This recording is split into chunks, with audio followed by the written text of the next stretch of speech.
Assalamualaikum warahmatullahi wabarakatuh. Perkenalkan, nama saya Mevia Riveria dari kelas 12 IPS 3, absen 20. Saya akan menjelaskan tentang pengertian perubahan sosial. Yang pertama, pengertian perubahan sosial menurut Surjono Sukanto yaitu perubahan-perubahan pada lembaga-lembaga kemasyarakatan di suatu masyarakat yang mempengaruhi sistem sosialnya, termasuk nilai-nilai, sikap, dan pola perilaku di antara kelompok di masyarakat. Yang kedua, menurut Kingsley Davis, perubahan sosial adalah perubahan yang terjadi pada struktur dan fungsi masyarakat. Yang ketiga, menurut William Cockburn, perubahan sosial yaitu perubahan yang meliputi unsur-unsur kebudayaan, baik unsur material maupun unsur non-material. Namun, yang ditekankan adalah pengaruh unsur material terhadap non-material.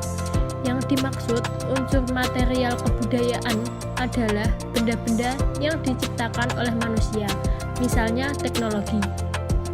Sedangkan yang dimaksud dengan unsur non-material adalah hasil kebudayaan yang bersifat lebih abstrak seperti ide, ideologi, dan kepercayaan. Selanjutnya, beberapa teori. Yang pertama, teori evolusi. Teori ini melihat perubahan sosial adalah perubahan yang terjadi pada perorganisasian masyarakat, khususnya dalam hal pembagian kerja. Teori ini berangkat dari pemikiran Herbert Spencer, Emile Durkheim, dan Ferdinand Tönnies. Menurut teori ini, perubahan sosial terjadi lambat dan berlangsung dalam waktu yang lama. Jika mengambil pemikiran Durkheim, maka dasar perubahan sosial ini adalah perubahan masyarakat dari solidaritas mekanik menuju solidaritas organik yang ditandai dengan adanya pembagian kerja. Yang kedua, ada teori konflik. Menurut teori ini, konflik sosial merupakan sumber utama terjadinya perubahan sosial.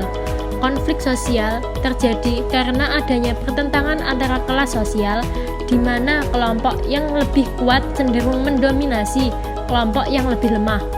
Teori ini berakar dari pemikiran Karl Marx tentang konflik antara pemilik modal atau bourgeois dengan pekerja atau proletar. Yang ketiga, teori siklus. Menurut teori siklus, perubahan merupakan siklus yang terjadi berulang-ulang, tidak dapat direncanakan atau diarahkan ke titik tertentu. Yang keempat, teori linear. Menurut teori linear, perubahan bergerak menuju tahapan atau titik tertentu. Pandangan ini juga menganggap bahwa perubahan bisa diarahkan atau direncanakan. Bentuk perubahan sosial. Yang pertama, berdasarkan waktu. Perubahan lambat atau evolusi yaitu perubahan yang berlangsung dalam waktu yang lama dan bersifat lambat. Misalnya, perubahan mata pencaharian dari berburu dan meramu menjadi bertani dan beternak. Lalu, perubahan cepat atau revolusi, yaitu perubahan yang terjadi dalam waktu yang singkat dan cepat. Dalam revolusi, biasanya ada pemimpin yang menggerakkan revolusi tersebut dan ada tujuan yang kuat dari golongan bersangkutan untuk melakukan perubahan. Contohnya, revolusi adalah revolusi Prancis dan perebutan kemerdekaan Indonesia dari Jepang. Yang kedua, berdasarkan intensitas. Perubahan kecil yaitu perubahan yang dampaknya tidak terlalu dirasakan oleh masyarakat luas. Misalnya, perubahan mode pakaian, perubahan mode rambut, dan lain sebagainya. Lalu perubahan besar, yaitu perubahan yang dampaknya sangat dirasakan oleh masyarakat luas, misalnya penemuan internet dan komputer yang mengubah cara berkomunikasi secara besar, atau penemuan mesin uap yang mengubah proses produksi dari penggunaan tenaga manusia menjadi penggunaan tenaga mesin. Yang ketiga, berdasarkan penyebab.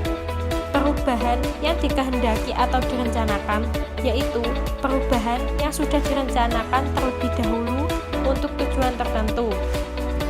Perubahan sosial ini sering disebut juga intended change atau planned change. Beberapa sosiolog juga menyebut perubahan sosial yang dikehendaki sebagai pembangunan sosial. Contoh perubahan sosial yang dikehendaki adalah program keluarga berencana untuk menahan cepat lambatnya pertumbuhan penduduk. Lalu ada perubahan yang tidak dikehendaki atau tidak direncanakan, yaitu perubahan yang terjadi tanpa direncanakan dan umumnya membawa dampak yang tidak diharapkan oleh masyarakat. Contoh perubahan sosial yang tidak dikehendaki adalah perubahan yang terjadi karena bencana alam, sehingga banyak masyarakat yang kehilangan tempat tinggal dan mata pencahariannya, sehingga perlu beradaptasi dengan lingkungan baru tempat evakuasi. Faktor penyebab perubahan sosial. Yang pertama, faktor internal, yaitu faktor yang berasal dari dalam masyarakat. Bertambah atau berkurangnya penduduk, penemuan-penemuan baru, konflik dalam masyarakat, dan adanya revolusi. Yang kedua, ada faktor eksternal, yaitu faktor yang berasal dari luar masyarakat tersebut. Faktor lingkungan fisik atau alam, peperangan, dan pengaruh budaya lain. Dampak-dampak dari perubahan sosial.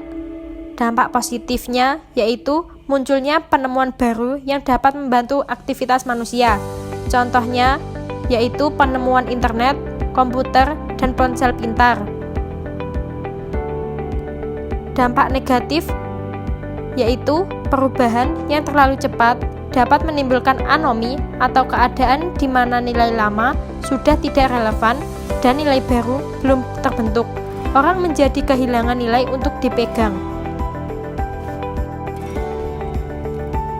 Sekian penjelasan dari saya tentang perubahan sosial. Jangan lupa komen, like, dan subscribe. Sekian, terima kasih. Wassalamualaikum warahmatullahi wabarakatuh.